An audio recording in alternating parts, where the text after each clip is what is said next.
Olivia's POV. Mabilis na isagawang operasyon ng nanay ni Olivia dahil kay Zefiro. Sa ngayon, nagpapagaling na lang ng tuluyan ng nanay niya bago sila umuwi sa kanila. Malalim siyang napabuntong hininga. Alam niya sa ginawa niyang pagpayag sa gusto ni Zefiro, magugulo na naman ang kanyang buhay at yon ang di niya hahayaang mangyari. Katawan lang niya makukuha nito pero hindi ang kanyang puso. Hindi siya papayag tumuloy ito sa puso niya at saktan ulit siya. Tama niya minsan hinayaan niyang saktan siya nito. Napukaw si Olivia nang hawakan ng kanyang nanay ang kamay niya. Nagising to makalipas ang 2 linggo mula na matapos ang operasyon. Di pa man bumabalik ang lakas ng nanay niya at pangatawan nito'y nakikita nilang bumubuti na ang lagay nito. Salamat anak. Palagi ka na lang nariyan sa tuwing kailangan ka namin. Napakaswerte ko dahil nagkaroon ako ng anak na katulad mo. Palaging gantong nanay niya tuwing may nagagawa siya maliit man o malaki. Nay, lahat po'y gagawin ko para sa inyo. Mabuti na lang nariyan din si Derek para tulungan tayo. Napakabait talagang bata ng nobyo mo. Di siya nakakibo at iniwas na lamang ang tingin. Ang alam ng kanyang ina, nagkaayos sila ni Derek at ito ang tumutulong sa kanya. Oo, nagsinungaling siya. Di niya pwedeng sabihin sa nanay niyang paghingi ng tulong kay Zefiro, laro ng kapalit ng tulong nito. Tiyak magagalit ang nanay niya pag nalaman nito yon. Madaragdagan lang ang init ito sa binata kapag nagkataon. Hanggang ngayon kasi, galit pa rin to sa ginawa ng Zefiro sa kanya. Matuloy lumipas ang 1 buwan. Bumalik din sa dati ang lahat, maging sa kanilang lugar. Di na sila napaalis at ang salon nila ganon din. Siyempre alam niyang dahilan ng mga yon, si Zefiro. Pero kailangan niyang tuparin ang deal nilang dalawa. Yon ay ang manatili sa mansyon kasama to. Anak, sigurado ka bang hindi mo isasama si Martha sa seminar sa Cebu? Tanong ng nanay niya habang ine-empake siya ng mga gamit na dadalhin. Iyon ang pinaalam niya rito. Alam niya masama ang ginawa niyang pagsisinungaling, pero kailangan niya itong gawin. Di nanay, kaya ko na pong mag-isa at saka wag po kayo sa akin mag-alala, babalik din naman agad ako eh. Ang totoo, hindi niya alam kung kailan siya eksaktong babalik. Ang pinaalam niya sa kanyang ina 3 linggo. Zoran, aalis na si ate, kaya let me go na, baby. Ani niya sa anak. Paano hindi na to umalis sa pagkakayakap sa kanyang leeg nang malaman itong aalis na siya? Ayoko, gusto ko sama. Lalo lang humigpit ang yakap nito. Kailangan niya marating sa terminal ng mga jeep dahil doon siya hintay ni Zefiro. Kung di ito mismong susundo sa kanya dito sa bahay nila na di po pwedeng mangyari. Siguradong makikita to ng nanay niya. Zoran, aalis na si ate, bumaba ka na. Sige ka, hindi kita bibila ng tsokolate kapag ganyan ka. Nagkatawanan sila na mabilis, bumitaw si Zoran sa kanya. Tumakbo sa ina niya para yumakap. Napailing na lamang siya. Chocolate lang talaga ang katapat ng anak niya. Ate, balik ka agad ha. Huwag ka tagal sa malayo kasi po namimiss kita. Napangiti siya sa kalambingan ng anak. Kahit ate ang pagkakakilala nito sa kanya, daig pa niyang nanay kong tratuhin ito. Kung pwede lang ilantad niya ang anak ay matagal niya nang ginawa. Pero mabuti na lang hindi dahil kung ginawa niya yon, baka wala na to ngayon sa kanya. Sa kabilang banda, nakasimangot ang mukha ni Zefiro habang nakasandal sa kotse nito. Halata ang pagkainip sa mukha ng binata habang panay ang tingin sa relo. Pero agad ding sumilay ang ngiti sa labi nito nang makita siya. Inikutan niya to ng mata nang pagbuksan siya nito ng pinto ng kotse. Gentleman kunwari ang demonyo. Samantalang kapag silang dalawa lang, kulang na lang nagayon siya ng pulang marka. OMG, namula ang pisngi niya. Ano ba tong naiisip ko? Are you okay? Napapitlag siya nang hawakan ni Zefiro ang mukha niya. Agad siyang dumistansya rito at binaling ang tingin sa labas ng bintana para itago ang pamumula. Ayos lang ako. Tumingin siya sa kamay ni Zefiro nang humawak rin sa hita niya. Abat, unti-unti gumagapang ang kamay ng mahilig. Yung kamay mo nagkakaisip yata. Natawa lang to sa sinabi niya kaya napairap siya. Ano nakakatawa? Ha? Ikaw? Maikling sagot nito. Inis niyang inalis ang kamay nito sa hita niya. Anong ako? Kung pwede lang tong sipain palabas ng sasakyan, ginawa na niya. Natigilan siya nang hawakan nito ang kamay niya. I'm happy now, babe. After so many years, makakasama na ulit kita. Anito habang di inalis ang tingin sa daan. Di siya nagsalita, tumingin lamang sa kamay nito na nakahawak sa kanya. Di niya alam bakit tila may mainit na humahaplos sa puso niya dahil sa sinabi nito. Olivia, gumising ka nga. Kastigo ng utak niya. Huwag kang maniwala sa sasabihin ng lalaking yan. Dahan-dahan niyang binawi ang kamay. Bakit ganito? Ba't siya nakaramdam ng tuwa dahil sa sinabi nito? At the same time, nasasaktan din siya dahil alam niya na hindi naman yun totoo. Siguro hindi ka naniniwala. Pero totoong sinasabi ko, Olivia. I miss you so much. Palagi niyang sinasabi, tinatatak sa isip niya na kapag nakita sila ni Zefiro, di na siya iiyak at magpapadala sa mga alaala noon. Pero bakit ngayon kusang tumulong luha niya? Bakit nagsisimulang kumabog ang puso niya na parang tulad noon? Pagdating ng mansyon, agad siyang bumaba ng sasakyan.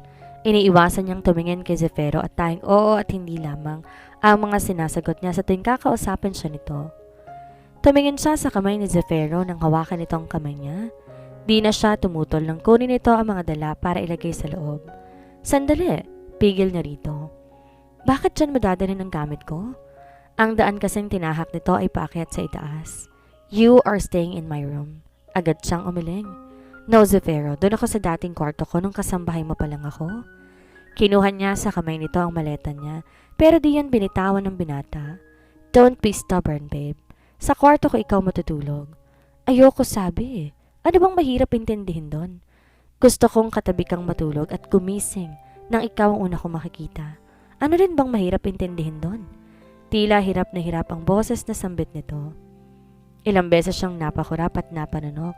Tapos ito pa ang puso niya. Lumalakas na naman ang kabog. Gising, Olivia. Kulang na lang sampalan niyang sarili para matauhan. Di dapat siya makaramdam ng kilig sa sinasabi nito. Demonyong kaharap niya at sasaktan lamang siya nito. Sigurado gagawin ulit nito ang ginawa sa kanya noon. Pumikit siya at sumagap ng hangin para makalmahin ang sarili at makapag-isip ng tama. Baka nalilimutan mo. Hindi ako narito para magbakasyon. Narito ako para maging parausan mo. Pagpapaalala niya rito. Natigilan si Zefiro habang nakatingin sa kanyang mukha na walang bahid ng kahit anong emosyon. Gagawin kong parte ko kagaya na napagkasunduan, kaya't sana marinaw sa iyo yun. Ani niya bago kinuha ang gamit niya. Sinuklay ni Zefiro ang kamay sa buhok at puno ng pagkabigo, sinundan ng tingin si Olivia. He felt that his heart was being crushed by the way she looked at him. Nanghihinang umupo ang binata sa baitang ng hagdan at muling napamura. Tama si Rafi, it is all his fault. Kasalanan niya kung bakit galit sa kanyang babaeng mahal niya. Kasalanan niya ang lahat. Nadagdagan pa dahil sa sinabi niya na gusto niya itong maging fubu kahit ang totoo ay gusto lang naman itong makasama. Kumukulo na ang tiyan ni Olivia. Nagugutom na siya pero ayaw niyang tumayo at lumabas. She just wanted to stay here in her room and think about this setup they had. 12 na kaya't dapat kumakain na siya. Suminghot siya na makaamoy na masarap na pagkain. Teka, hindi kaya si Miss Celia ang nagluluto? Dali-dali siyang tumayo at nagtungo sa kusina. Kagad siyang napanganga dahil hindi si Miss Celia ang nagluluto, kung hindi si Zefiro. Kinasot niya ang mata dahil baka mamaya, namamalikmata lang siya pero hindi. Si Zefiro na walang saplot pang itaas at tayong loose pants na ang suot ay pakanta-kanta pa habang nagluluto. Lumingon to sa kanya na kinalanok niya. Bakit naman kasi? Mas mukha pa tong yummy kaysa niluluto nito. Inila ni Zefiro ang isang upuan. Come here babe, let's eat. Agad na iniwas niya ang mata nang hindi sinasadya, mapatingin siya sa abs nito. Olivia naman, may abs din dati si Derek pero hindi ka naman natakam ng ganyan. Ana isang bahagi ng utak niya na siya namang totoo. Pagkaupo, naghain na si Zefiro. Kalderetang baka? Hindi, sunog na hotdog at itlog. Kaya pala mabango eh. Akmang ilalapit niyang kutsara sa bibig niya nang matigilan. Teka lang, kailan pa natutong maglutong isang to? Dati nga hirap na hirap magluto ng hotdog at itlog. Nagdududa niya tong tiningnan. Don't worry, hindi yan maanghang. Di kayo nilagyan ng chili powder tulad ng ginawa mo noon. Umismid siya. Alam niya ang tinutukoy nito. Aba, deserve naman ng lalaking tong ginawa niya noon, no? Ikaw ba naman, paglutuin ng paulit-ulit, sinong di maiinis? Dinampot niya ang kutsara pero agad din niyang binaba yon. Wala siyang tiwala sa luto ng isang to. Sumandal sa Zefiro sa upuan at mayabang nang umiti. Taste it babe, masarap yan. Although hindi kasing yummy ko.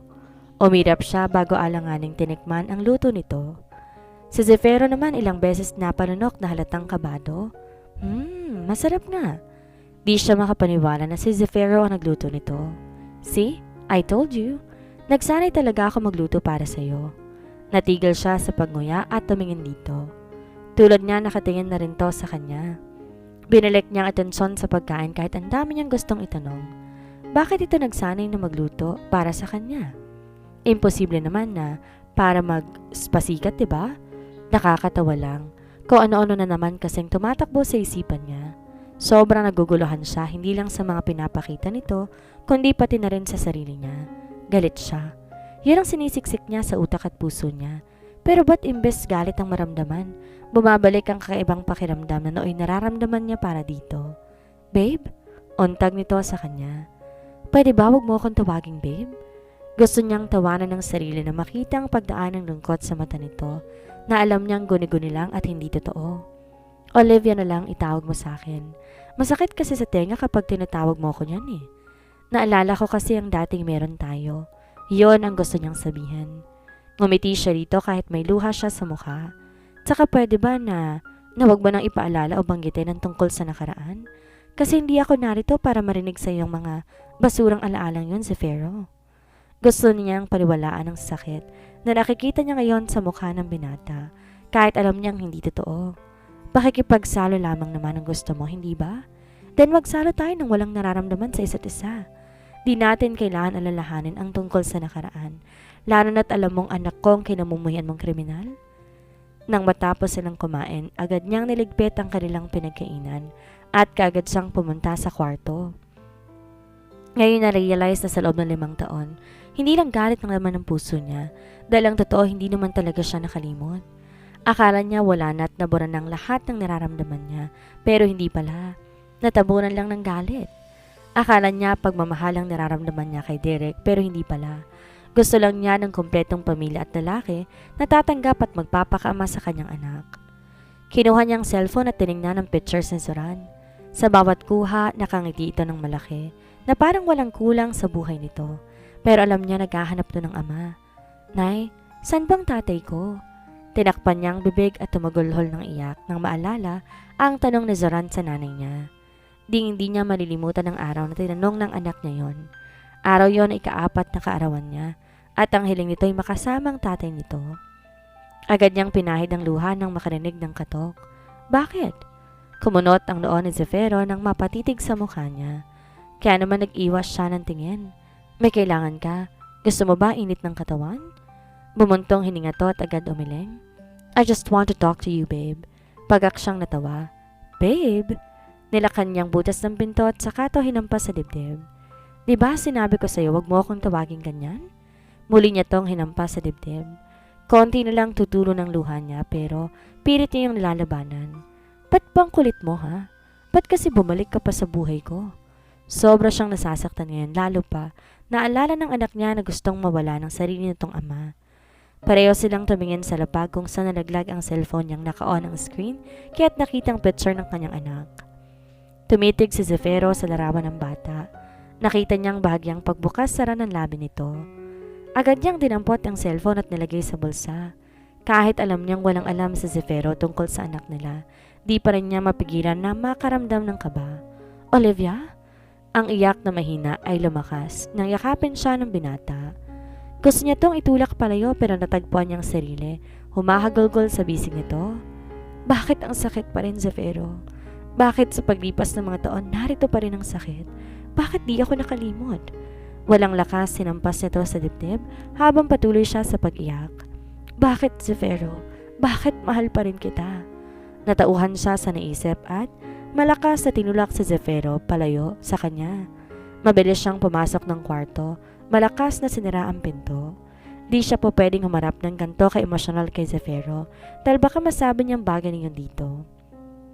Sumandal siya sa pinto habang nakatakip ang kamay sa bibig para hindi marinig ng binata na umiiyak pa rin siya. Olivia, please, mag-usap tayo. Pagmamakaawa naman ito. Marami akong gustong sabihin sa'yo. Di siya sumagot habang patuloy lamang sa tahimik na pag-iyak.